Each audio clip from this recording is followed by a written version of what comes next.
If you understand this data set, you will be successful for the rest of your life. Consistency compounds every single time. Habits, the things that you do every single day. Repetitive action, these things will dictate who you become. When you look at success, this isn't built overnight. It is a set of consistent actions over an extended period of time that will yield you a specific result, whether positive or negative. And the truth is, there are enough examples nowadays and in society to understand the outcome of a set of actions. If you decide to become more studious and develop new skills, well, you will advance in your life. If you decide to work on your physical condition and decide to look well and healthy, then that will be the outcome of your vessel. If you want to speak positivity and surround yourself with good people, then that will dictate a good mindset and a sane mind. What you do matters, and what you do over an extended period of time will dictate who you are. Consistency matters every single time. There are formulas to become successful. There are formulas to become healthy. There are formulas to become more intelligent. There are formulas to become better connected. There are formulas in life on what you want to achieve and what you want to stay away from. There's plenty of examples. What you need to do is study the people that have come before you. Humble yourself, find mentors, understand that you don't know anything.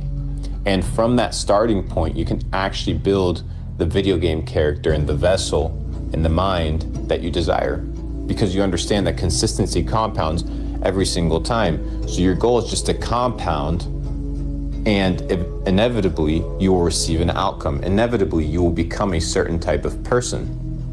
This is natural law.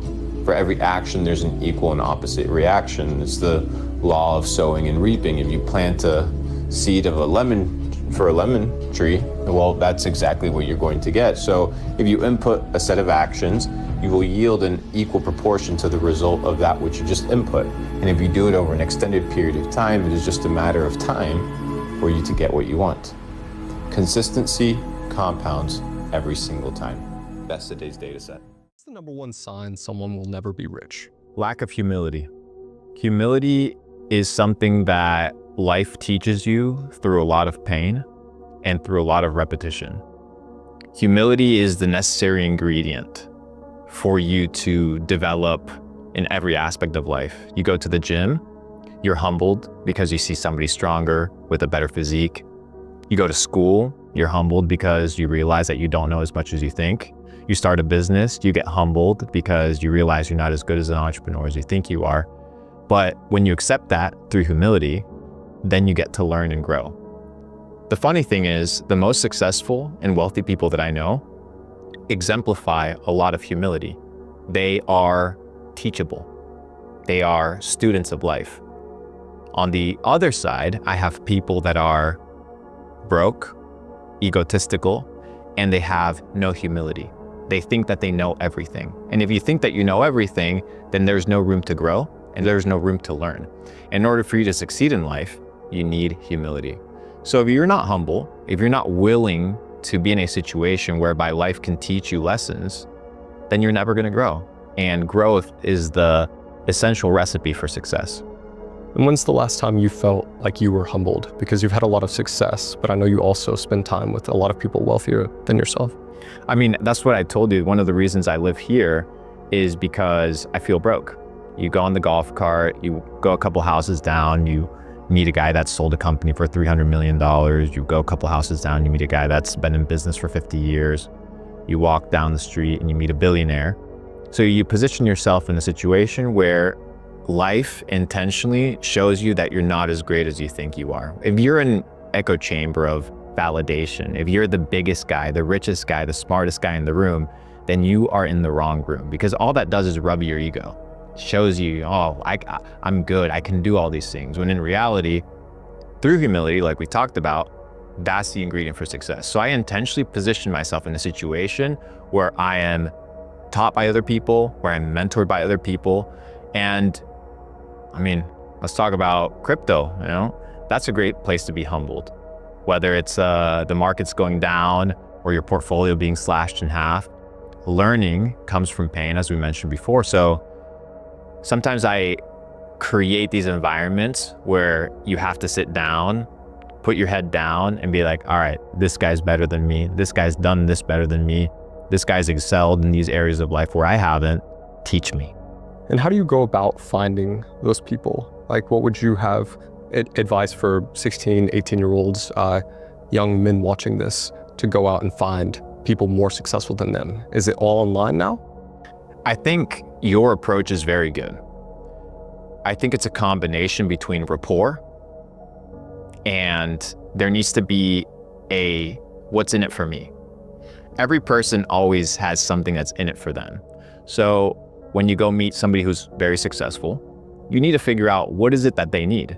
What is it that they want? Which is where we talk about this meme of I studied, right? Like, you need to study people. You need to be in a situation whereby you know what people enjoy, what people like, where you can provide value. And through that value, you get access to the room. Yeah, nothing changes and nothing changes, man. We'll sit around forever wondering, well, what if I was a dog catcher? Would I be the best? What if I was What if it's a mistake? It's a mistake. Rest assured. What do you know? You're going to stumble around, right? And what's going to happen is this. You're going to not stay in stasis. You're not going to wander around in circles. And I see people like that. They said, well, I never knew what to do, and now I'm 40. It's like, that's not so good. That's not so good. And you might say, well, and there is a literature too that suggests that people are a lot more unhappy when they look back on their lives about the things they didn't do than they are about the mistakes they made while they were doing things. Is there advice you can give to young kids that are living through a shitty situation of any sort, a tough life? Find a thing you like. Try to find a thing that you really enjoy. Try to find a thing that you're passionate about. Like an activity? Yes. For me, early on, it was drawing. It was illustrations. It was comic books. I wanted to be a comic book illustrator. And then it went from comic book drawing and illustrations to martial arts. But it was just another thing that I was very, very passionate about. That was my vehicle out of my dilemma. That was my vehicle out of my own anxiety and trauma and my own issues and insecurities. And find something. Find a thing that you genuinely enjoy, because getting good at things you genuinely enjoy is extremely beneficial for young people, because it lets you know that, like, everybody thinks they're a loser. Every young person thinks they're a loser, at least a young person in the situation I was at. I didn't know I wasn't a loser until I started winning, until I started doing martial arts. Martial arts taught me that, like, I could get better at stuff, that I wasn't really a loser. I just was someone who was, like, in a fucked up situation. But you could channel all that energy that you have as a young person into something and get better at it, and then all of a sudden people admired me. Bitch today. Do you want to feel like a little bitch? Do you want to walk around all day knowing that you could, but you didn't? You want to think that your life is so much harder than somebody else's. It's not. You're lazy. You don't want to put the effort in. You don't want to work at it. With over 300 pull-ups. What have you done today besides make excuses? Look around you. There was no fucking team. It was you. There was no weight loss program or mom and dad waking you up saying you can do it, you can be better, trying to build belief. You built belief when you had nothing. I've trained 99% of my life alone. No one pat me on the back. I did all of the work alone. The purpose is always there. The purpose never leaves us, because the very purpose is you. You are always the purpose. There may be another purpose, like being a SEAL or going to college or whatever, but the main purpose in life is you. If you wake up in the morning and you don't want to do something, you don't care enough about yourself.